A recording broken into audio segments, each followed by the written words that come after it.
একটা প্রশ্ন খুব মানে সবারই থাকে, আমার নিজেরও পার্সোনালি আছে, সেটা হচ্ছে আমরা যেই স্কিন টোনটা নিয়ে আমাদের জন্ম হয়ে থাকে বা আমরা মানে বাইবর্ন যে স্কিন টোনটা নিয়ে আসি, দেখা যায় যে সানলাইট এক্সপোজার বা প্রচুর পরিমাণে পলিউশন এগুলোর কারণে কিন্তু আমাদের ওই স্কিন টোনটা প্রায় চেঞ্জ হয়ে যায় বা এক্সপোজড পার্টগুলো দেখা যায় কালচে হয়ে যাচ্ছে। সো সেক্ষেত্রে কি কোনো কিছু করণীয় আছে কি? আচ্ছা, that means you are talking about brightening treatment. হ্যাঁ, এখন এক্সপোজড পার্টে ট্রিটমেন্ট কেউ কেউ আছে হয়তো চায় যে আমার ফেসটাকে আমি ফেস অ্যান্ড নেকটাকে ব্রাইট করতে চাই, কেউ এসে বলে আমি হাতটা আমার ফেসের তুলনায় একটু ডার্ক, সো আমি এটাকে ব্রাইট করতে চাই, কিংবা কেউ হয়তো বলেন আমি ফুল বডি ব্রাইটেনিং চাচ্ছি। সো ট্রিটমেন্টগুলো এক একটা এক এক রকম করে আসে, ডিপেন্ড করে।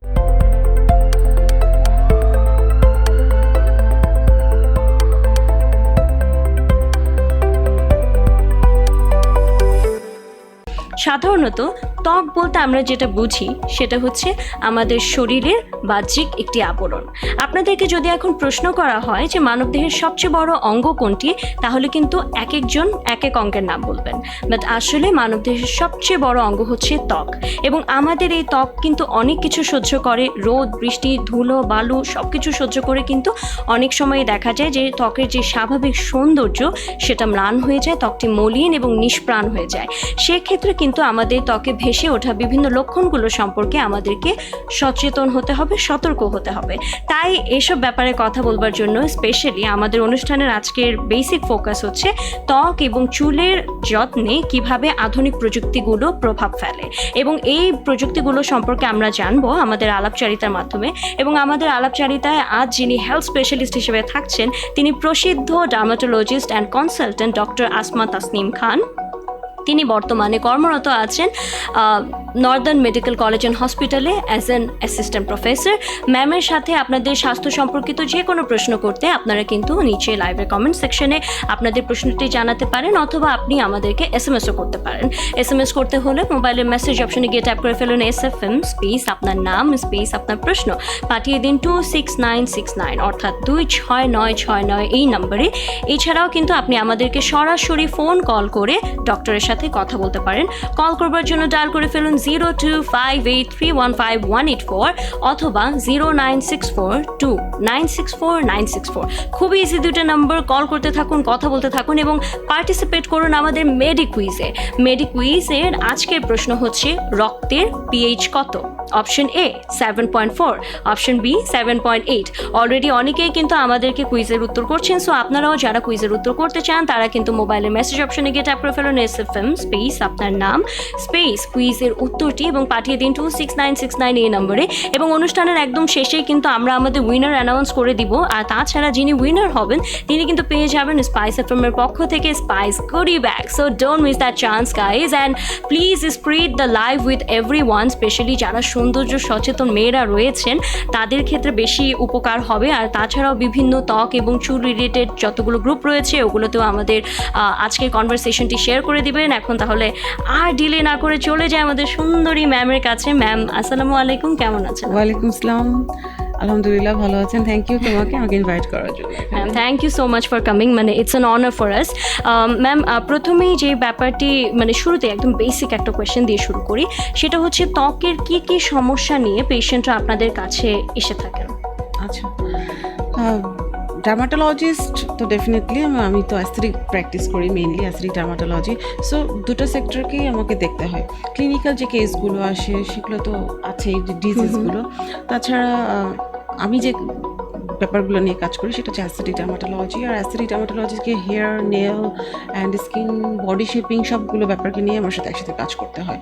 সো হেয়ারের মধ্যে যদি বলি হেয়ার ফল, দেন হচ্ছে ড্যান্ড্রফের প্রবলেমগুলো, হেয়ার রিগ্রোথের যে ট্রিটমেন্টগুলো করতে হয় সেগুলো, প্লাস হচ্ছে স্কিনের যখন কাজ করি স্কিনের ফুল বডির skin brightening or specific part brightening থেকে শুরু করে ফাইন লাইন্স, রিঙ্কলস থেকে শুরু করে ব্যাপারগুলো হচ্ছে যে অ্যান্টি এজিং রিলেটেড যত প্রসিডিউরগুলো আছে এবং সৌন্দর্য রিলেটেড যে ব্যাপারগুলো আছে সব কিছু নিয়ে আমাকে কাজ করতে হয়। প্লাস হচ্ছে আনওয়ান্টেড হেয়ারগুলো নিয়ে, বডি শেপিং নিয়ে, কেউ হয়তো অনেক বেশি ওয়েজ, অনেক বেশি ওয়েট, তার সেগুলোকে রিডাকশন নিয়ে যেমন কাজ করতে হয়, আবার অনেকেই আছেন যারা হচ্ছে বডিটাকে শেপ করতে আসেন, এনহ্যান্সমেন্টের জন্য আসেন। হ্যাঁ, অনেক কিছু আছে, সব কিছু নিয়ে আসলে কাজ করতে আসলে হয়। মানে আমি বুঝতেই পারছি কাজ করার এরিয়াটা অনেক ভ্যাস্ট, অনেক ভ্যাস্ট, তো কথা বলার এরিয়াটা অনেক ভ্যাস্ট। এক্স্যাক্টলি। ম্যাম, শুরুতেই যদি আমাদের একটু বলতেন যে অ্যাস্থেটিক কথাটা আপনি বললেন, অ্যাস্থেটিক আসলে জিনিসটা কি? আমরা খুব শুনি অ্যাস্থেটিক, এটা বলতে আসলে কি বোঝায়? অ্যাস্থেটিক ব্যাপারটা হচ্ছে ইটস আ ভাস্ট থিং। হ্যাঁ, it's a concern about the cosmetic appearance of a person. হ্যাঁ, এটা যেমন তোমার বয়সের সাথে সাথে তো আমাদের বডিতে অনেক চেঞ্জ আসে, তাই না? সেই চেঞ্জগুলোকে ডিলে করার যে প্রসিডিউরগুলো, যে ট্রিটমেন্টগুলো, বেসিক্যালি অ্যাস্থেটিক ডার্মাটোলজি সেগুলোকে নিয়েই কাজ করে। ম্যাম, শুরুতেই আরেকটু ব্যাপার জেনে নিই, সেটা হচ্ছে এই যে অ্যাস্থেটিক ডার্মাটোলজি, সেটার একটা পার্ট হয়তো বা অ্যান্টি এজিং প্রসেসিংও করে থাকে। সো অ্যান্টি এজিংয়ের জন্য আপনারা যে পদ্ধতিগুলো ব্যবহার করেন বা প্রসিডিউরসগুলো করে থাকেন সেগুলো কী কী? ওকে, ফার্স্ট অফ এর আগে কোশ্চেন অ্যান্সারে যাওয়ার আগে আমি একটু বলে নিই যে এজিং প্রসেসটা কি। এজিং প্রসেসটা হচ্ছে যে কিছুক্ষণ আগে বললাম, বয়সের সাথে সাথে আমাদের যে স্কিন, হেয়ারের যে চেঞ্জটা, বডির যে চেঞ্জটা, সেটা হচ্ছে এজিং প্রসেস। লাইক একটা মেয়ে বা একটা ছেলে যখন 30 ইয়ার্স হয়ে যায়, তারপরে পরে থেকে কিন্তু এজিং প্রসেসটা আসা শুরু হয়। লাইক স্কিনে দেখবেন ফাইন লাইন্স অ্যান্ড রিঙ্কেলস আছে, যেগুলো হচ্ছে আমরা বলি ভাঁজটাই ক্রসফিট বলি, নেজোলেভেল ফোল্ডটা বসে যাচ্ছে, চিকের ভলিউমটা কমে যাচ্ছে, এগুলো এরকম অনেক চেঞ্জই আসে। সেগুলো হচ্ছে গিয়ে একটা অ্যান্টি এজিংয়ের সাথে সাথে যে চেঞ্জগুলো সেগুলো। সো এই যে প্রসেসগুলো আসছে, এই প্রসেসগুলোকে আমরা ডিলে করতে চাই, হ্যাঁ, কিংবা হচ্ছে প্রিভেন্ট করতে চাই কিছু কিছু ক্ষেত্রে। সো এইগুলো নিয়ে যখন কাজ, তারপরে সব কিছুকে একসাথে বলা হয় অ্যান্টি এজিং। অ্যান্টি এজিংয়ের জন্য আপনারা কি কি প্রসিডিউর করে থাকেন? প্রসিডিউরের মধ্যে লাইক কুচকানো চামড়া হয়ে যাচ্ছে, সেটার জন্য আমরা রিঙ্কলস, যেটা ফাইন লাইন্স আসতেছে, সেটা সারার জন্য আমরা কি করছি, বোটক্স করছি। ভলিউম কমে যাচ্ছে, ভলিউম লাইক চিকের ভলিউম থেকে শুরু করে নেজোলেভেল ফোল্ডের কথা কিছুক্ষণ আগে বলছিলাম, সেটা চোখের নিচে যে ডিপ্রেশন আসতেছে, কিংবা হ্যাঁ, কেউ হয়তো কোনো সেলিব্রিটিকে দেখে হয়তো ইনফ্লুয়েন্স হয়ে বলতে চাচ্ছে যে আমি ভি শেপ ফেস চাই, কিংবা কেউ হয়তো শার্প জ লাইন চাই, কেউ হয়তো চিনটাকে একটু প্রোট্রুড করতে চায়, কেউ হয়তো নোজটাকে শার্প করতে চায়, লিপটাকে পাউট করতে চায়। এইগুলো হচ্ছে আমরা ফিলার্স দিয়ে করছি। দেন আমরা থ্রেডস করি। থ্রেডসটা হচ্ছে স্কিনটা আরো টান টান করে, শেপ নিয়ে আসে, স্ট্রাকচার দেয় একটা ফেসকে। দেন আরও হচ্ছে হাইফিল করি, পিআরপি করি, আরও অনেক অনেক প্রসিডিউর আছে। সবগুলোই কখনো কখনো কম্বাইন্ডলি কাজ করতে হয়, কখনো দেখা যায় যে কোনো একটা প্রসিডিউর মিলে কাজ করতে হয়। ওকে, থ্যাংক ইউ সো ডিপেন্ড করে মাচ। বেসিক্যালি পেশেন্টের কন্ডিশনটা কেমন, তার প্রবলেমটা কেমন, এবং পেশেন্ট কি চাচ্ছে, ডিজায়ারটা কেমন, এক্স্যাক্টলি পেশেন্ট কি চাচ্ছে সেটার উপর ডিপেন্ড করে। ম্যাম, শুরুতে আপনি একটা কথা বললেন যে বোটক্স তো আমরা অনেক শুনি যে সেলিব্রিটিরা করে থাকে, এটাতে আসলে এক্স্যাক্টলি কি করা হয় বোটক্সে? বোটক্সটা হচ্ছে একটা মেডিসিন, একটা প্রোটিন বেসিক্যালি। সেটা হচ্ছে আমরা ইনজেক্ট করি স্কিনের মধ্যে দ্যাট মিনস হচ্ছে স্কিনের যে মাসেলটা থাকে আমাদের, সেই মাসেল ইনজেক্ট করে সে কী করে আমাদের মাসেলটাকে প্যারালাইজড করে দেয়। সো লাইক যে কপাল যখন আমরা কুচকাচ্ছি, ভাঁজ পড়ছে, বড় করে হাসলে এইখানটাতে কুচকে যাচ্ছে, নেকে অনেকগুলো ভাঁজ পড়ে যায়, কিংবা আমাদের এই যে বয়সের সাথে সাথে প্যারোটিড গ্ল্যান্ডটা বড় হয়ে যায়, জ লাইনটা দেখবেন যে স্কিনটা এখান থেকে ঝুলে যায়। এই জিনিসগুলোকে ঠিক করার জন্য, টাইট করার জন্য, রিঙ্কলস অ্যান্ড ফাইন লাইন্সগুলোকে প্রিভেন্ট করার জন্য বেসিক্যালি আমরা বোটক্সটা করে থাকি। ম্যাম, আমরা দেখতে পাচ্ছি অনেকেই কিন্তু আমাদের সাথে কমেন্টের মাধ্যমে জয়েন করেছে। একজন লিখেছেন যে তার নাম হচ্ছে মেঘকুঞ্জ, তিনি লিখেছেন যে স্কিনের এইজিংটাকে স্টপ করার জন্য হেলদি ফুড ডায়েট নিয়ে কিছু বলুন, মানে কি কি খাবার আমরা গ্রহণ করলে মানে এইজিং প্রসেসটাকে একটু ডিলে করা যায়। হেলদি ফুডের মিনিংটা কিন্তু এক একজনের কাছে এক এক রকম, আমি বলবো। হ্যাঁ, আমরা যতই বলি না কেন যে আপনি ডায়েটিশিয়ানের সাথে কনসাল্ট করে আপনি একটা ডায়েট চার্টে চলে আসুন, কিংবা হেলদি ফুড খান, হ্যাঁ, ওই একই কথা, হেলদি ফুড কারোর কাছে এক একজনের কাছে এক এক রকম। হ্যাঁ, সো আমি যেটা বলবো যে অ্যান্টি অক্সিডেন্ট আছে এরকম ফুডগুলো আমাদের বেশি কনজাম করা উচিত। হ্যাঁ, এখন অ্যান্টি অক্সিডেন্ট জিনিসটা কি? অ্যান্টি অক্সিডেন্টটা হচ্ছে লাইক কোন কোন ফুডে পাওয়া যায়, উনি যেটা জানতে চাচ্ছিলেন। এটা যেমন আছে আমাদের অনেক বেশি লেমন বা লাইম জাতীয় যে ফ্রুটসগুলো আছে, অরেঞ্জ আছে, ভিটামিন সি জাতীয় যে জিনিসগুলো, আপনার ইভেন গ্রিন চিলি থেকে শুরু করে এই জিনিসগুলো প্লাস হচ্ছে আপনার বাদাম, বিভিন্ন ধরনের যে বাদামগুলো আছে এর মধ্যে, যেমন আমাদের দেশি বাদাম, প্লাস হচ্ছে অ্যামন্ড যেটা আমরা বলি, সেই এইগুলোতে প্লাস হচ্ছে অনেক বেশি গ্রিন লিফি ভেজিটেবলস খেতে হবে আমাদের, লাইক কচু শাক, স্পিনাচ, সবুজ শাকসবজি, যা একদম মৌসুমী শাকসবজিগুলো যা পাওয়া যায়। হ্যাঁ, এই খাবারগুলো যদি আমাদের ডেইলি ফুড হ্যাবিটের, ডেইলি ফুড আমরা যা নিচ্ছি তার মধ্যে অ্যামাউন্টটা বাড়িয়ে নিয়ে আসি, সেই ক্ষেত্রে কিন্তু এই জিন প্রসেসটা অনেক ক্ষেত্রে ডিলে করা যায়। Thank you ma'am. আমাদেরকে মোহাম্মদ রাকিব মাহমুদ লিখেছে যে তিনি লিখেছেন যে তার খুব বেশি মানে স্কিন প্রচুর অয়েলি হয়ে যাচ্ছে, সেক্ষেত্রে কি করা যেতে পারে? স্কিন অয়েলি হয়ে যাচ্ছে, এখন আমি যখন বলবো যে স্কিনের যে স্ট্রাকচারটা আমাদের, সেটার মধ্যে পাইলোসেবাসিয়াস ইউনিট বলে একটা ইউনিট আছে, যেখান থেকে সেবাসিয়াস যে গ্ল্যান্ডটা থাকে, গ্ল্যান্ডের কাজটা হচ্ছে অয়েল প্রোডিউসিং, অয়েল প্রোডিউস করা এবং সেটাকে হচ্ছে সিক্রেশন করা, এবং অয়েলটা কিন্তু আমাদের জন্য অনেক দরকার, বিকজ আমাদের স্কিনকে ময়েশ্চার মেনটেন করতে হবে, প্লাস হচ্ছে স্কিনকে ইউথফুল রাখতে হবে। ড্রাই স্কিনে কিন্তু এই জিন প্রসেসটা অনেক ফার্স্ট হয়, হ্যাঁ, সো দ্যাট ওটাকে আমরা প্রিভেন্ট করব না, অয়েলটাকে আমরা প্রয়োজন হলে কিছু কিছু ক্ষেত্রে আমরা কমিয়ে নিয়ে আসবো, বিকজ আমরা জানি এক্সেস অ্যামাউন্ট অফ অয়েলটা হচ্ছে কখনো কখনো অ্যাকনি করছে, কখনো হচ্ছে আমাদের পোরগুলো ওপেন হয়ে যাচ্ছে, এবং এই রিলেটেড কিন্তু অনেকগুলো প্রবলেমই কিন্তু স্কিনে আমরা ফেস করি এভরিডে। সো অয়েলি স্কিনের জন্য যদি ট্রিটমেন্ট করতে হয়, সেক্ষেত্রে আগে স্কিনটাকে অ্যাসেস করে নিতে হবে আমাদের স্কিন কি কন্ডিশনে আছে, এরপর হচ্ছে আমাদের ট্রিটমেন্টে যেতে হবে। লাইক অয়েলি স্কিনের জন্য ডেফিনেটলি একটা ক্লিনজার ইউজ করতে হবে, যেটার মধ্যে স্যালিসাইলিক অ্যাসিড আছে, 2% স্যালিসাইলিক অ্যাসিড কন্টিনিউ অনেক ক্লিনজার পাওয়া যায়, সেগুলো ইউজ করতে হবে। প্লাস হচ্ছে কিছু ক্রিম আছে যেগুলো হচ্ছে আলফা হাইড্রক্সি অ্যাসিড কিংবা হচ্ছে রেটিনল কন্টেইনিং যে ক্রিমগুলো আছে, এগুলো ইউজ করলে দেখা যায় যে কিছু কিছু ক্ষেত্রে অয়েলের সিক্রেশনটা কমে আসে, এক্সফোলিয়েট করে স্কিনের ডেড সেল লেয়ারগুলো ক্লিন হয়ে যায়, পোরগুলো ওপেন হয়ে যায়, সো অয়েলটা কিন্তু বের হয়ে যায় এবং ক্লিন হয়ে যায়। তাছাড়া আমরা কিছু মেডিকেশনসও দিয়ে থাকি, যেমন vitamin A, high concentrated vitamin এটা আমরা অনেক সময় খাওয়ার জন্য দিয়ে থাকি, সেটা অনেক সময় কিন্তু তেলের পরিমাণটা স্কিন থেকে কমিয়ে ফেলে, বাট সবার জন্য সেটা না। এটা দেওয়ার আগে ডেফিনেটলি পেশেন্টকে ডক্টরের কনসালটেশন নিতে হবে। অবশ্যই অবশ্যই। ম্যাম, আমাদেরকে মোহাম্মদ সুমন প্রশ্ন করেছেন যে তিনি ছোটবেলায় খেলার ছলে অনেক সময় দেখা গেছে যে হয়তো আঘাত পেয়েছেন, তো এই যে স্কার মার্কগুলো, এগুলো কি মানে আধুনিক চিকিৎসা পদ্ধতিতে রিমুভ করার কোনো উপায় আছে কিনা? স্কার মার্ক সব কিছুকে মানে প্রত্যেক ডিফারেন্ট টাইপের থাকে স্কার মার্কগুলো, হ্যাঁ, কোনোটা হয় হচ্ছে গিয়ে দেখবেন যে ফ্ল্যাট হয়েছে বাট স্কিনের সাথে মিশে আছে, যেটা সাদা হয়ে থাকে, কিছু আছে হচ্ছে উঁচু হয়ে গেছে, এক একটা ট্রিটমেন্ট এক এক রকম। হ্যাঁ, এখন ওনার স্কার মার্কটা কেমন সেটা আগে আমাকে দেখতে হবে, দেখে আমি আসলে বলতে পারবো। লাইক কেলয়েড যেটা বলি, কেলয়েডটার ট্রিটমেন্ট আমরা করতে পারি মেডিসিন দিয়ে, লেজার দিয়ে। আবার একদম ফ্ল্যাট হয়ে আছেন যেটা, সেটা আমরা কিছু লেজারের মাধ্যমে করতে পারি।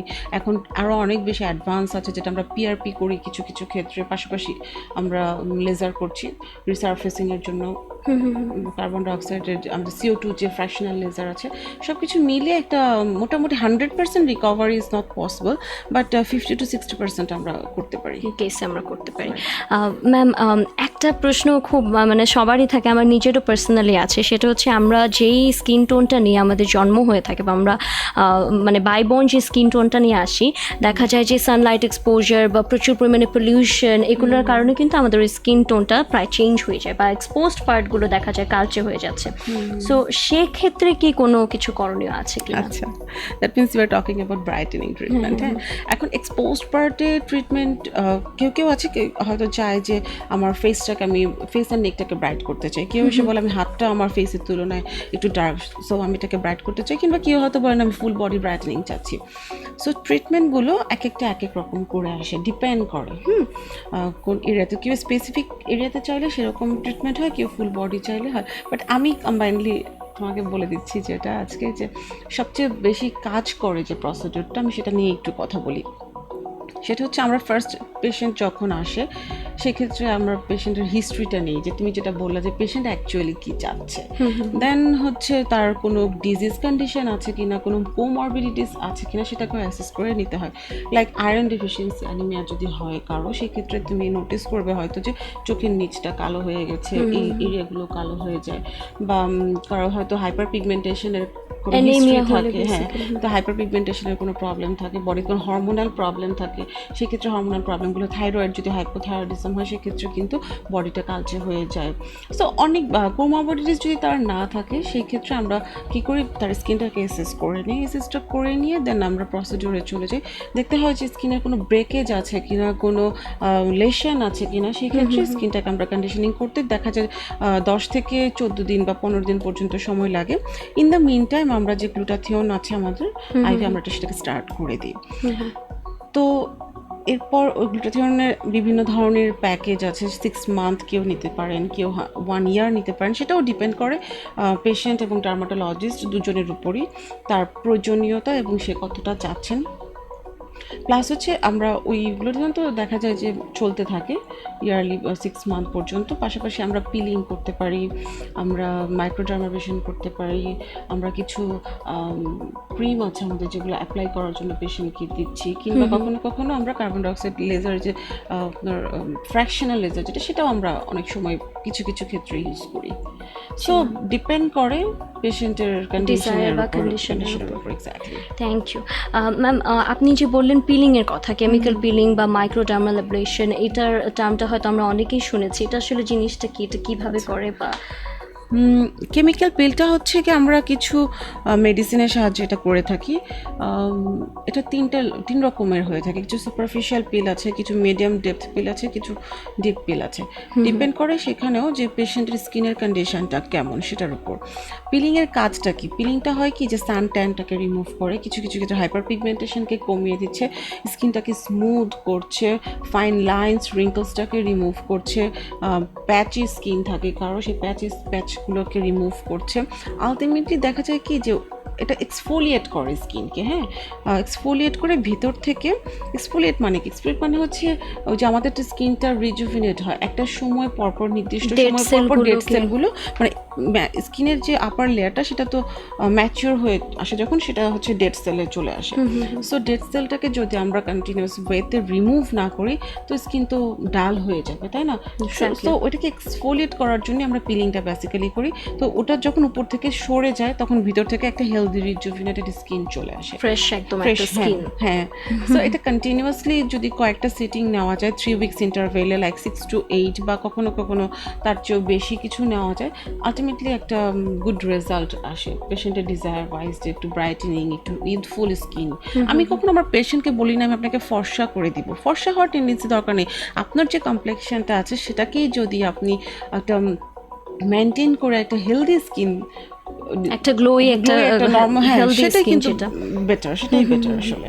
সেটাই এখন আসলে মানুষ আস্তে আস্তে, মানে একটা সময় ছিল যখন সবাই চেত হোয়াইটনিং, বাট এখন সবাই আসলে ক্লিয়ার, হেলদি, একটা হেলদি লুকিং স্কিন। এখনো অনেকে আছে যারা এসেই বলে আমি একটু ফর্সা হতে চাই, অনেকেই আছে।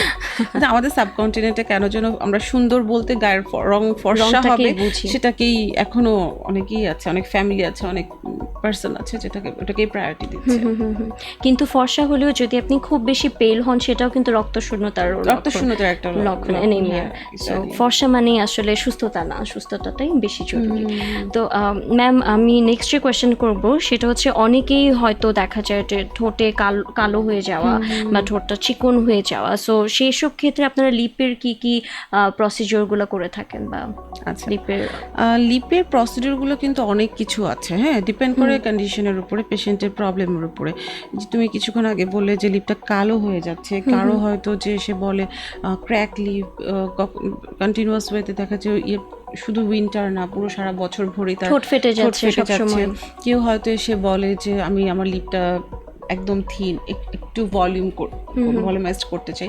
সো ট্রিটমেন্টগুলো ওভাবে চলে আসে। এখন কালো আমাদের কাছে আসলে আমরা আগে ফাইন্ড আউট করার ট্রাই করি যে তার রিজনটা কি, বিকজ রিজনটাকে ট্রিটমেন্ট না করে আমি তাকে উপর থেকে ট্রিটমেন্ট করে দিলে কন্টিনিউ কয়েকদিন পর আবার সে একই পর্যায়ে ফিরে যাবে। এখানেও একই কথা, যে কোনো ডিজিজ কন্ডিশন থাকে কিনা সেগুলোকে আমাদেরকে ফাইন্ড আউট করতে হয়। তাছাড়া সান রে, যেটা আল্ট্রাভায়োলেট রে, ইটস আ বিগ ফ্যাক্টর, যেটা স্কিনে শুধু আমরা তো চামড়াটাকে বুঝি যে কালো হয়ে যাচ্ছে, বাট এটা লিপের উপরে কতটা কালো হয়ে যায় সেটা অনেকেই আমরা নোটিস করি না। দেন হচ্ছে আমরা অনেকেই আছি যারা কিনা ঘন ঘন চা কফি খেতে খুব পছন্দ করি, একদম গরম, সেটাও কিন্তু লিপ কালো হয়ে একটা অনেক কারণ।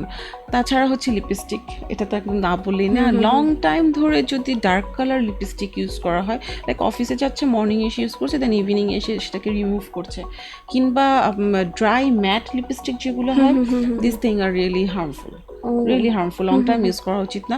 আর যে কোনো প্রোডাক্টই কিনতে যাওয়ার আগে কিন্তু তার এক্সপায়ার ডেট বা তার কী কী কন্টেন্ট আছে সেই জিনিসগুলো নোটিস করা উচিত।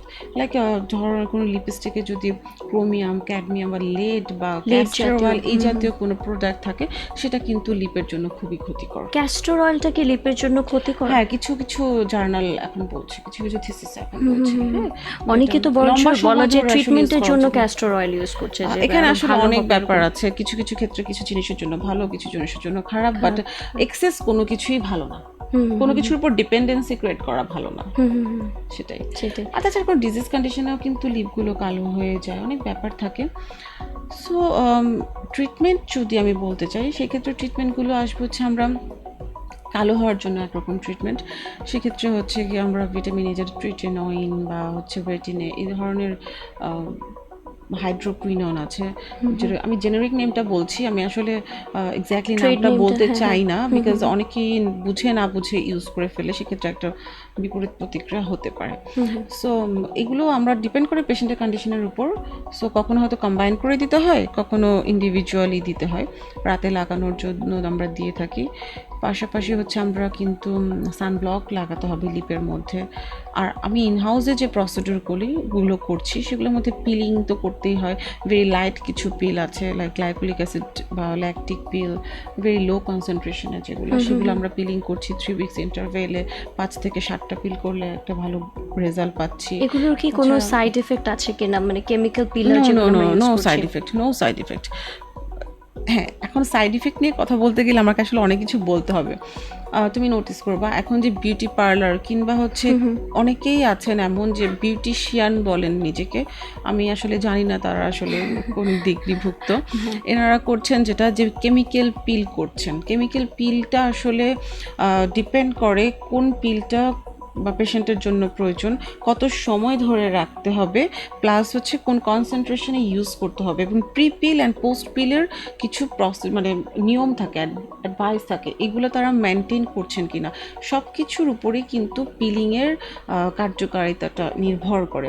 এবং এটা বুঝবেন কে? এটা বুঝবেন শুধুমাত্র আপনার কোয়ালিফাইড অ্যাস্থেটিক ডার্মাটোলজিস্ট।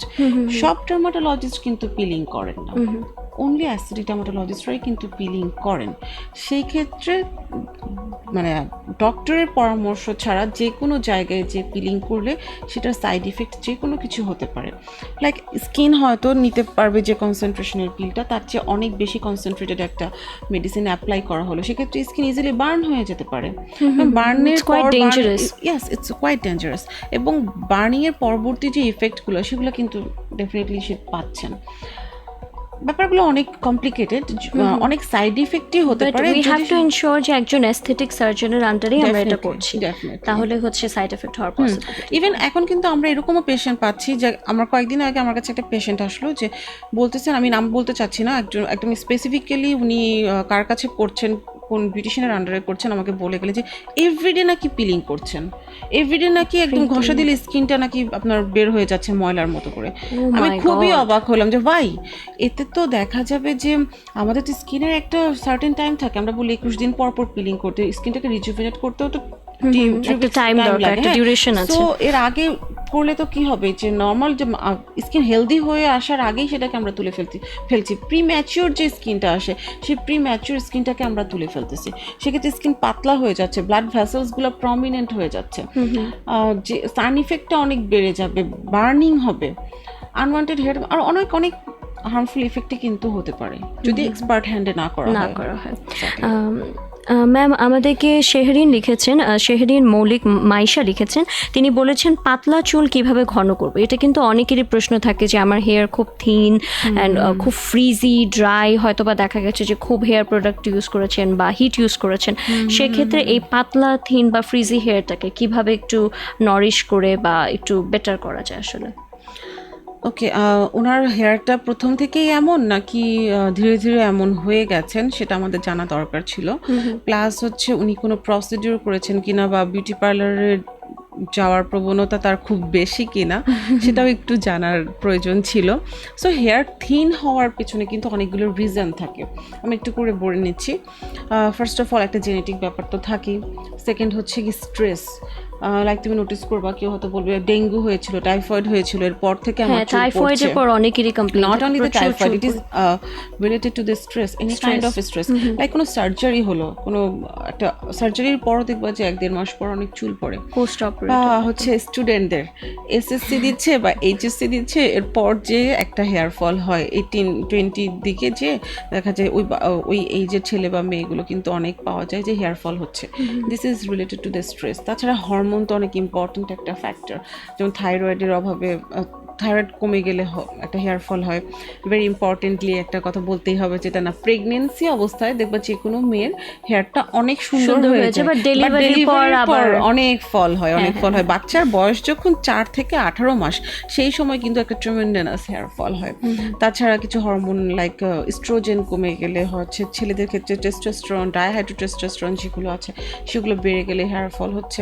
আর আমাদের যে লাইফস্টাইলের কথা এখন বললাম, আমরা তো এত বেশি হেয়ার কালার করি, হাইলাইটস করছি, স্ট্রেট করছি, রিবন্ডিং, পাম্প, অনেক কিছু করি, আমরা ঘুমাই না ঠিক মতো, আমরা এক্সারসাইজ করি না, সব কিছু মিলেই কিন্তু হেয়ার ফল হওয়ার একটা প্রবণতা দেখা যায়।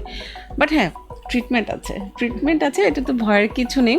আমরা ট্রিটমেন্ট হচ্ছে আমাদের, যদি হেয়ারটা এখনও পড়ছে কন্টিনিউয়াস ওয়েতে, সেক্ষেত্রে আমাদের যেটা করতে হয় যে হেয়ার ফলটাকে স্টপ করতে হবে অ্যান্ড হেয়ার রিগ্রোথে যেতে হবে। সেক্ষেত্রে আমাদের আচ্ছা, ফুড মানে নিউট্রিশনাল ডেফিসিয়েন্সি, যেটা আমরা এখন ওই যে ডায়েট করতে যে এত খারাপ অবস্থা বেশি ডায়েট করে ফেলি, যেটা হচ্ছে আমাদের নিউট্রিশনাল ডেফিসিয়েন্সির কারণে হেয়ার ফল হয় কিন্তু। হ্যাঁ, সো যে সাপ্লিমেন্টটা কিন্তু অনেক ইম্পর্টেন্ট। হ্যাঁ, সাপ্লিমেন্ট নিতে হয় আমাদের। প্লাস হচ্ছে মিনোক্সিডিল 5% বা 7%-এর যে স্প্রেগুলো আছে সেগুলো আমাদেরকে প্রেসক্রাইব করতে হয় পেশেন্টের অবস্থা বুঝে তার। প্লাস এগুলোতে যদি খুব একটা ইমপ্রুভ না হয়, কিংবা পেশেন্ট যদি এসে আমার কাছে যখন আসে তখন দেখি যে না অনেক বেশি ফল হয়ে গেছে, এখন এটাকে আরও একটু অ্যাডভান্সে যেতে হবে, সেক্ষেত্রে আমি পিআরপি করি। পিআরপি মিনস হচ্ছে প্লেটলেট রিচ প্লাজমা। সেগুলো যদি মান্থলি একটা করে করা হয় বা 3 উইকস ইন্টারভেল একটা করে করা হয়, আফটার 8 to 10 সেশন দেখা যায় যে হেয়ারটা অনেক ভালো গ্রো করে মিনস হচ্ছে দেখা যায় 2টা সিটিং নেওয়ার পর হেয়ার ফল স্টপ হয়েছে, এবং আফটার 3 সিটিংস দ্যাট মিনস 2.5 থেকে 3 মাস পর ভিজিবলি দেখা যায় যে ছোটো ছোটো করে চুল আসা শুরু হয়েছে নতুন করে। সো ডিপেন্ড করে পেশেন্টের কন্ডিশনের উপর। ম্যাম, পিআরপি কথাটা যেটা বললেন, এটা যদি একটু এক্সপ্লেইন করতেন যে এটা আসলে কিভাবে করা হয় বা প্রসিডিওরটা কি? আচ্ছা, পিআরপিটা হচ্ছে প্লেটলেট রিচ প্লাজমা। তুমি জানো নিশ্চয়ই আমাদের ব্লাডে একটা সলিড পোর্শন, একটা লিকুইড পোর্শন, এবং সলিড পোর্শনের যে আমাদের প্লেটলেট মানে অনুচক্রিকা যেটাকে আমরা বলি, আমরা সেটাকেই আলাদা করে নিয়ে আসি। আমরা পেশেন্ট থেকে ব্লাড কালেকশন করি, ব্লাড কালেকশন করার পর সেটা আমরা সেন্ট্রিফিউজ করে আমরা সেরামটাকে প্লাস প্লেটলেটটাকে আলাদা করে কনসেন্ট্রেটেড করে নিয়ে আসি, এবং পরবর্তীতে পেশেন্টের স্ক্যাল্পের মধ্যে যে এরিয়াটাতে তার হেয়ার ফল হয়েছে সেই এরিয়াটা থেকে ছোট ছোট করে ইনজেকশন দিয়ে আমরা এটাকে দিয়ে দিচ্ছি। ইনজেকশনের কথা শুনলে অনেকে ভয় পাবেন যে পেইনফুল হবে কিনা। ডেফিনেটলি না, পেইনফুল হবে না এই কারণে বিকজ আমরা কিন্তু অ্যানাস্থেশিয়ার জন্য ক্রিম অ্যাপ্লাই করি, কখনো কখনো লোকাল এক্স্যাক্টলি সেটা দিয়ে নেই। সো পেইন ফিল এখানে একদম অলমোস্ট না বললেই হয় সেরকম। ধন্যবাদ ম্যাম। আমরা কল দেখতে পাচ্ছি, আপনারা যারা আমাদেরকে কল করতে চান তারা কিন্তু ডায়াল করতে পারেন 0258315184, or you can also dial 09642964964। Ma'am, একটি প্রশ্ন যেটি আসলে সবারই প্রশ্ন আমি বলবো, সেটা হচ্ছে আমরা দেখা যায় অনেক ধরনের হোয়াইটনিং ক্রিম বাজার থেকে কিন্তু অ্যাভেলেবল কিনে আমরা ইউজ করছি, তো সেক্ষেত্রে এগুলোর লং টার্ম ইউজে বা শর্ট টার্ম কোনো সাইড এফেক্ট আছে কিনা, বা কতটুকু উচিত এগুলো ইউজ করা? খুব ভালো একটা কোয়েশ্চেন। ভালো এই জন্য বললাম যে এভরিডে একটা দুটা হলেও পেশেন্ট আমি পাই যারা আমার কাছে বিভিন্ন ধরনের কমপ্লেইন নিয়ে আসেন। কমপ্লেইনগুলো যাই হোক না কেন, যখন আমি হিস্ট্রি নেওয়া শুরু করি আমি তো দেখেই কিছুটা বুঝতে পারি যে এটা অ্যাকচুয়ালি কি, দেন আমি হিস্ট্রি নিলেই আস্তে আস্তে সুন্দর করে বমি করতে থাকে। যে তিনি ইউজ করেছেন হ্যাঁ, খুব খুব ইউজ হয়, মানে যে ফর্সা হওয়ার, মানে আমাদের সাবকন্টিনেন্টে সুন্দর মানেই ফর্সা হওয়া। হ্যাঁ, সো দেখা যায় যে এই ক্রিমগুলোতে হয় কি অনেক হার্মফুল প্রোডাক্ট থাকে। হ্যাঁ, যেটা হচ্ছে ম্যাক্সিমাম দেখা যায় স্টিরয়েড থাকে। হ্যাঁ, স্টিরয়েড। সো স্টিরয়েডগুলো বা এই ধরনের হার্মফুল প্রোডাক্টগুলো ইউজ করার কারণে দেখা যায় যে স্কিনটা থিন হয়ে যাচ্ছে, ব্লাড ভেসেলসগুলো দেখা যাচ্ছে ভালনারেবল হয়ে যায় একদম, অ্যাকনি হয়, অনেক আনওয়ান্টেড হেয়ার হচ্ছে, রান্নাঘরে কিংবা রোদের মধ্যে গেলে স্কিন বার্ন হওয়া শুরু করে। হ্যাঁ, বিভিন্ন ধরনের কমপ্লেইন নিয়ে পেশেন্ট আসতেছে, প্রেজেন্ট করছে। বেসিক্যালি এগুলো very harmful for the skin, একেবারেই উচিত না। আর এটা পরবর্তীতে যে আরও কতটা সাইড ইফেক্ট নিয়ে আসতে পারে এটা আসলে চিন্তাই করা যায় না। আমরা যখন পেশেন্টের সাথে হিস্ট্রি নেই, কথা বলি, একদম ইনভেরিয়েবলি কয়েকটা ক্রিমের নাম বলে যায়। এর মধ্যে হচ্ছে Fair and Lovely, Pond's White Beauty, ব্র্যান্ডের নাম আমরা আসলে না বলি না, ব্র্যান্ডের নাম ওকে, কিন্তু মানে যে কোনো ধরনের হোয়াইটনিং ক্রিম যেগুলো খুব পপুলার, ওটা হচ্ছে সেগুলোতেও কিন্তু অনেক বেশি এই ধরনের হার্মফুল প্রোডাক্টগুলো চলে আসে, আলটিমেটলি স্কিনকে হ্যাম্পারই করছে এগুলো। একদম একদম। আমরা একটি ফোন কল নিয়ে আসছি, তারপর আমরা আরো শুনবো। হ্যালো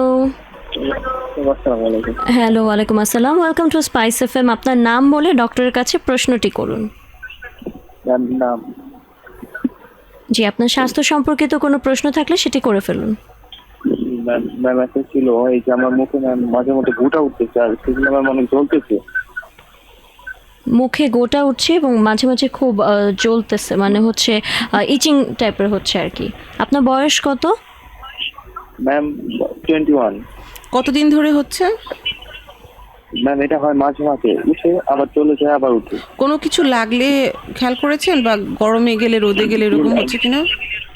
না ম্যাম, আমার আম্মু একটা ক্রিম ইউজ করে ম্যাম, ওইটা ইউজ করলেও হয়, আবার যেটা আমি ইউজ করি ম্যাম আবার ওইটা ইউজ করলেও হয়। আচ্ছা আচ্ছা, ফার্স্ট অফ অল যে ক্রিমটা ইউজ করলে আপনার এই ধরনের প্রবলেম হয় সেটা আপনি ইউজ করবেন এবং আপনার আম্মুকেও বলবেন সেরকম কোনো কিছু ইউজ না করতে। হ্যাঁ, ম্যাম হচ্ছে কি আমার আম্মু যেটা ইউজ করে ওটা করলে আমার হয় না, কিন্তু আবার আমি যেটা ইউজ করি ওটা করলে আবার হয়ে যায়। আচ্ছা, যেটাই হোক না কেন আপনাকে বন্ধ করতে হবে, দুটো ক্রিমই বন্ধ করতে হবে। এবং আপনার কাছে কাছে ধারে যে যদি স্কিনের কোনো ডক্টর থাকে আপনি তার সাথে একটু কনসাল্ট করে নেন। যেটা আমার মনে হচ্ছে যে আপনি সেরকম কোনো ক্রিম ইউজ করেছেন যেটাতে হয়তো স্টেরয়েড বা অন্য কোনো হার্মফুল প্রোডাক্ট আছে, যার কারণে কন্ট্যাক্ট ডার্মাটাইটিস বা অন্যান্য যে প্রবলেমগুলো হয় এর রিলেটেড সেগুলো হচ্ছে। হ্যাঁ হ্যাঁ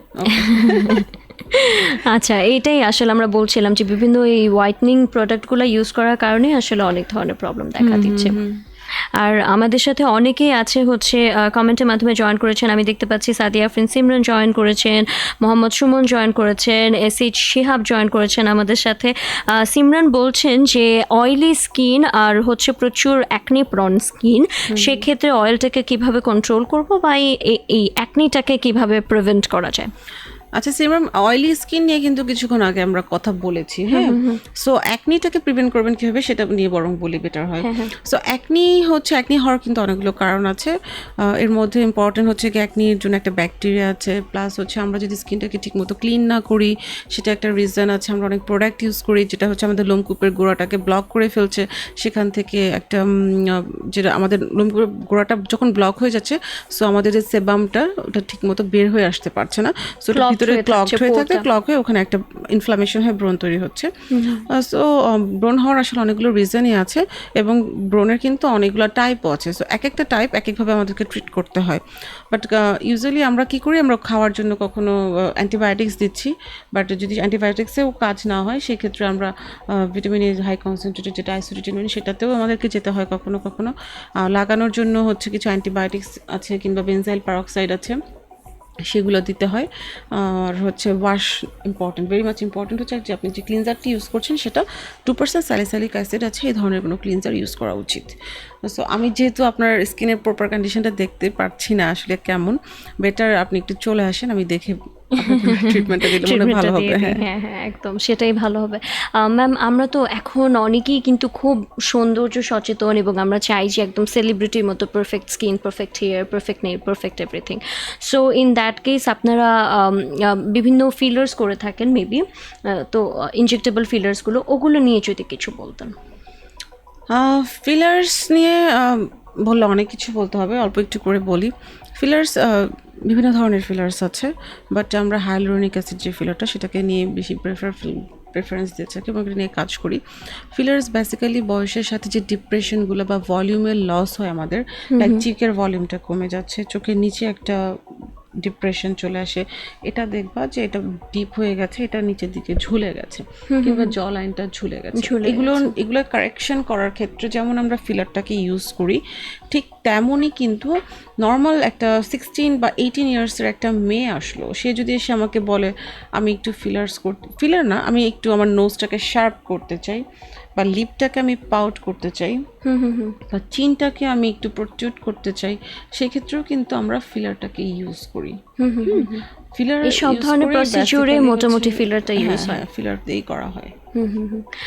ম্যাম একটু যদি আমাদেরকে বলতেন, আমরা একটা টার্ম শুনে থাকি যে ফেস লিফটিং এর একটা ব্যাপার, এটা আসলে কি জিনিস বা এটা কিভাবে ফেস লিফটিংটাই কিন্তু এটা যে বোটক্স, ফিলার, স্ট্রেটস এগুলো দিয়ে আমরা যে কাজগুলো করছি বেসিক্যালি সেটাই কিন্তু আলটিমেটলি ফেস লিফটিং। হ্যাঁ, তুমি কিছুক্ষণ ফিলার নিয়ে যেটা বলতেছিল, ফিলার শুধু আমরা ফেসটাকে ঠিক করতে না, ইভেন অনেক ক্ষেত্রেই আমরা হচ্ছে ব্রেস্ট লিফটিং, বাট লিফটিং, বিভিন্ন ধরনের বডি শেপিং ক্ষেত্রেও কিন্তু আমরা এগুলো ইউজ করি। প্রাইভেট পার্ট রিজুভিনেশন নিয়েও আমরা ফিলার্স কাজ করি।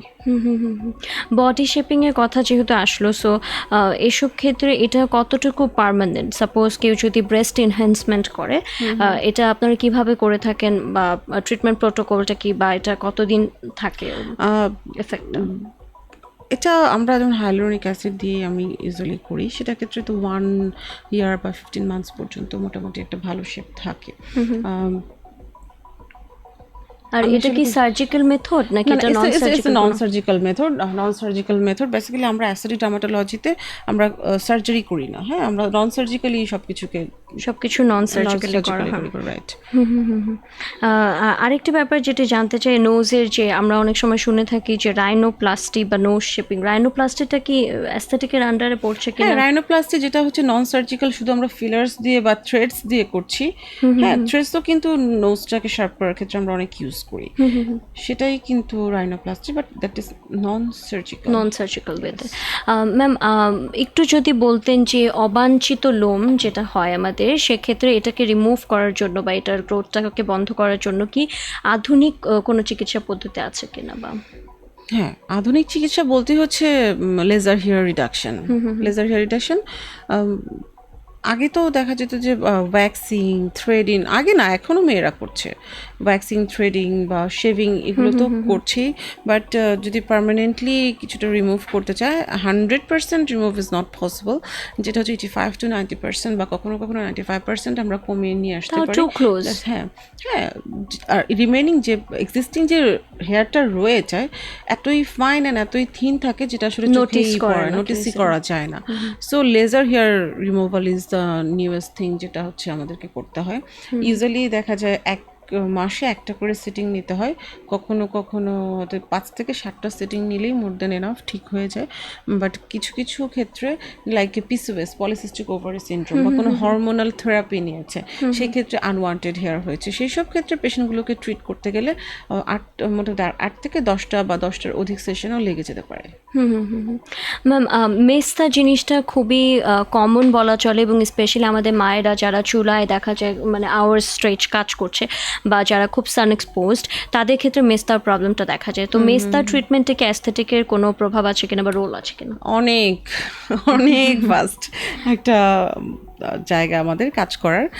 শুধু মেস্তা না, অনেকেই দেখা যায় যে এত হাইপার পিগমেন্টেশন নিয়ে আসেন, যেটা হচ্ছে মেস্তা হয়, ফ্রিকলস হয়, ডিপিএন হয়, কিছু বার্থ মার্ক আছে, বা হচ্ছে প্যাচি কিছু লেশন নিয়ে আসে, বা কোনো একটা ইনফ্লামেশনের পর যে ডার্ক একটা প্যাচ হয়ে যায়, পোস্ট ইনফ্লামেটরি হাইপার পিগমেন্টেশন যেটা বলি।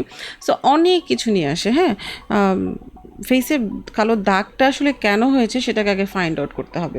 যেহেতু তুমি মেস্তা নিয়ে বললা, সো মেস্তার ট্রিটমেন্টের অবশ্যই আমাদের অ্যাসিডিক ডার্মাটোলজিতে অনেক কিছু আমরা করি। টপিক্যালি আমরা কিছু দিই, টপিক্যালি কিছু অ্যাপ্লিকেশনস আছে, যেটা হচ্ছে হাইড্রোকুইনোন আমরা দিচ্ছি। হাইড্রোকুইনোনটা যেমন আমরা 4% দিচ্ছি, কখনো কখনো দেখা যায় 5 to 7%ও দিতে হয়। পাশাপাশি হচ্ছে সানব্লক তো লাগবেই, কিংবা কিছু কিছু পেশেন্টের ক্ষেত্রে আমরা কম্বিনেশন থেরাপি দিতে হয়, যেটা হচ্ছে হাইড্রোকুইনোন, স্টেরয়েড অ্যান্ড ট্রিটিনোইনের একটা কম্বিনেশন ক্রিম পাওয়া যায়, সেটাও অনেক ক্ষেত্রেই দিতে হয়, ডিপেন্ড করে পেশেন্টের কন্ডিশনের উপর। এইগুলো হচ্ছে অ্যাপ্লিকেশন যেটা পেশেন্টকে আমরা দিয়ে থাকি যে রাতের বেলাতে লাগাতে হয়। আর এরপর হচ্ছে আমরা ট্রানএক্সামিক অ্যাসিডও কিন্তু দিয়ে থাকি, ডিপেন্ড করে পেশেন্টের স্কিন কন্ডিশনের উপর।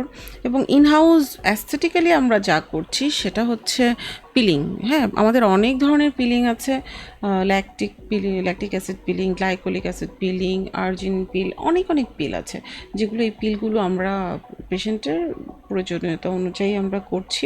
দেখা যায় 8 থেকে 10টা সেশন নিলে অনেক ভালো কাজ করে। তাছাড়া ডার্মাল ইনফিউশন এখন অনেক বেশি ফেমাস একটা প্রসিডিউর এবং অনেক বেশি কার্যকরী একটা প্রসিডিউর, ডার্মাল ইনফিউশন। হ্যাঁ, ডার্মাল ইনফিউশন করছি আমরা, যেখানে হচ্ছে ব্রাইটেনিং সেরাম আমরা ইনফিউজ করছি স্কিনের উপর। পাশাপাশি ওটার সাথে দেখা যায় মাইক্রোডার্মাব্রেশনও করা হয়। সো 2-3টা ইফেক্ট একসাথে যদি একটা মেশিনে পাওয়া যায়, দ্যাট ইজ ভেরি গুড।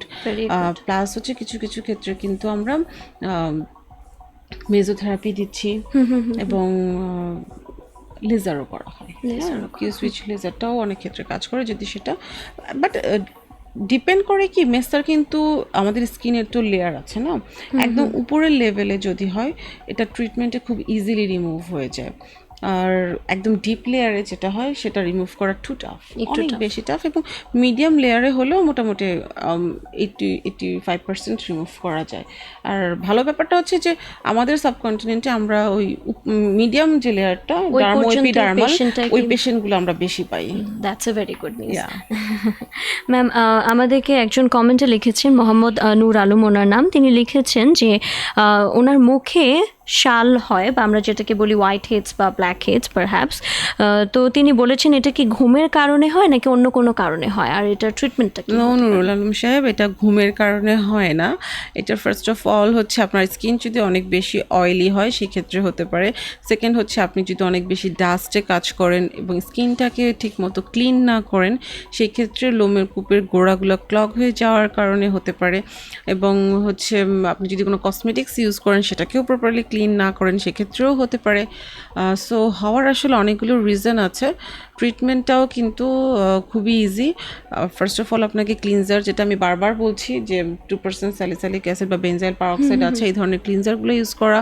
এবং আপনার উচিত আপনার কাছের একজন ডার্মাটোলজিস্টের সাথে কনসাল্ট করা, বিকজ আপনার স্কিন কন্ডিশন বুঝে উনি আপনাকে ট্রিটমেন্টটা দিতে পারবে। অবশ্যই। Thank you so much ma'am. I hope তিনি ওনার অ্যান্সারটা পেয়ে গিয়েছেন।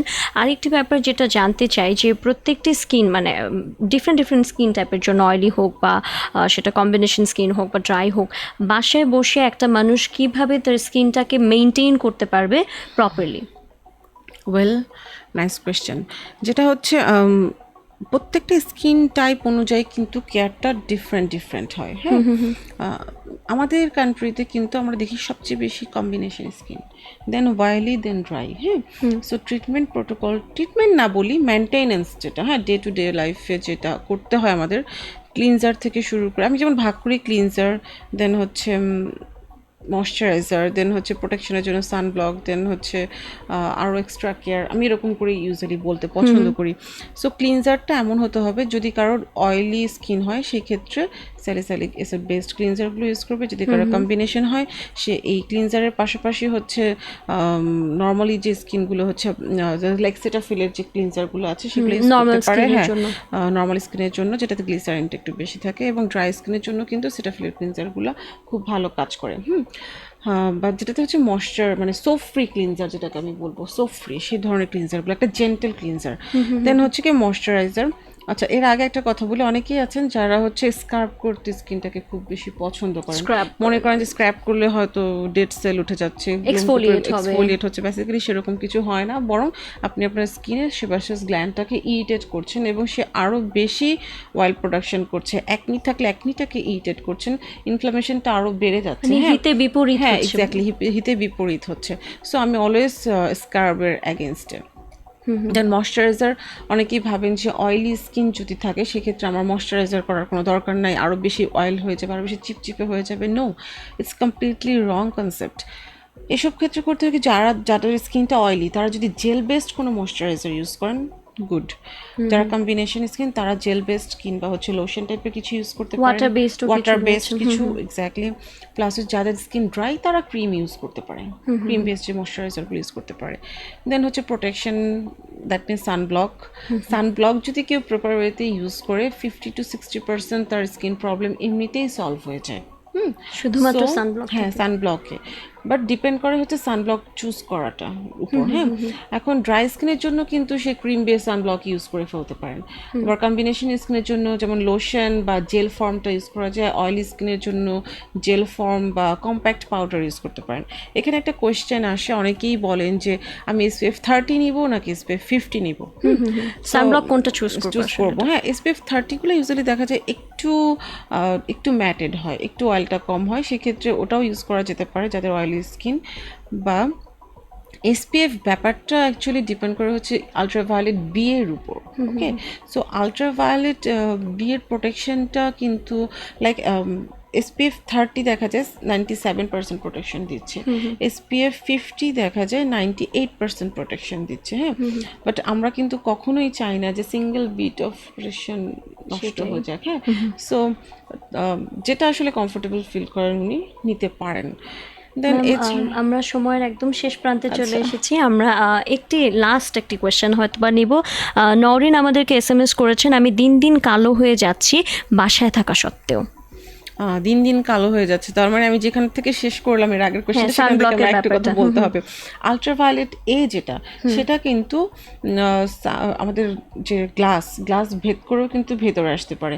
ইভেন অনেকে ধরেন আজকে বৃষ্টি হচ্ছে, আমি কেন সানব্লক লাগাবো, রোদ তো নেই, বা আমি বাসায় বসে থাকি, আমি কেন সানব্লক লাগাবো, রোদ তো গায়ে পড়ে, টোটালি রং কনসেপ্ট। হ্যাঁ, যেখানেই থাকেন না কেন, গ্লাস ভেদ করে বা চুলা রান্না করলে বা মিডিয়া লাইটে কাজ করছেন বা কম্পিউটারে কাজ করছেন, সারাক্ষণ টিভি দেখছেন, আলট্রাভায়োলেট রে কিন্তু এক্সপোজড হচ্ছি।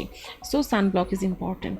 এবং এরপর যদি কিছু করতে হয় ডেফিনেটলি আপনাকে আপনার ডক্টরের কাছে এসে বাকি ডক্টরের পরামর্শ মতো বাকি ট্রিটমেন্টগুলো নিতে হবে। বিকজ কোনো ইন্টারনাল প্রবলেম থাকতে পারে, সেটাকে ফাইন্ড আউট করতে হবে, কজ অনুযায়ী ট্রিটমেন্ট করতে হবে। রাইট ম্যাম, আমরা আজকে আসলে ত্বক এবং চুল রিলেটেড অনেক কিছু জানলাম। আই থিঙ্ক এটা সবাইকে অনেক বেশি হেল্প করবে। সো অনুষ্ঠানে যেহেতু একদম শেষ পর্যায়ে চলে এসেছি, আমাদের ভিউয়ার্স এবং লিসেনার্সদের উদ্দেশ্যে যদি কিছু বলতেন, লাস্ট ফিউ ওয়ার্ডস। ত্বক সুন্দর থাকলেই কিন্তু নিজেকে অনেক বেশি কনফিডেন্ট করা যায়। হ্যাঁ, কনফিডেন্ট মনে করা যায়। সো নিজেকে কনফিডেন্ট রাখার জন্য যে কোনো সেক্টরেই আপনাকে আপনার স্কিন এবং হেলথ দুটোকেই ঠিক রাখতে হবে।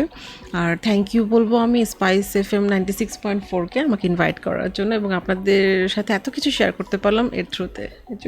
Thank you so much ma'am, আপনি এত ব্যস্ততার মধ্যেও আসলে আমাদের স্টেশনে এসেছেন, সময় দিয়েছেন আমাকে। Thank you so much, thank you so much. Thank you তোমাকে। ত্বক হচ্ছে আমাদের সৌন্দর্যের সবচেয়ে বড় উপাদান এবং ত্বকে কিন্তু আমাদের সুরক্ষার প্রথম ধাপ বটে। সো ত্বকের যত্ন আমাদেরকে অবশ্যই নিতে হবে, এবং একটু যদি আমরা সচেতন হই এবং ত্বকের পরিচর্যাটা সঠিকভাবে করতে পারি, তাহলেই কিন্তু আই হোপ আমরা সবাই আমাদের হারানো প্রাণোজ্জ্বল সুন্দর ত্বকটি ফিরে পেতে পারবো। আমাদের আজকে ডক্টর তাসনিম খানের সাথে যে আলোচনা ছিল, সেটার মাধ্যমে কিন্তু আমরা সবাই মোটামুটি ত্বকের সম্পর্কে একটি সঠিক ধারণা পেয়ে গিয়েছি। এবং আপনারা যারা এতক্ষণ ধৈর্য ধরে আমাদের লাইভটি দেখছিলেন এবং শুনছিলেন আমাদের কনের, তাদের সবাইকে অনেক অনেক ধন্যবাদ এবং কৃতজ্ঞতা। আগামী পর্বে আবারও চলে আসবো কোনো একজন হেলথ স্পেশালিস্টের সাথে। And don't forget to share this life with everyone. এবং আমাকে যদি ফলো করতে চান তাহলে চোখ রাখতে হবে RJ অনি ফেসবুক পেজে, শুনতে থাকতে হবে আপনাদের পছন্দের radio station 96.4 spice FM। We always burn this city on fire.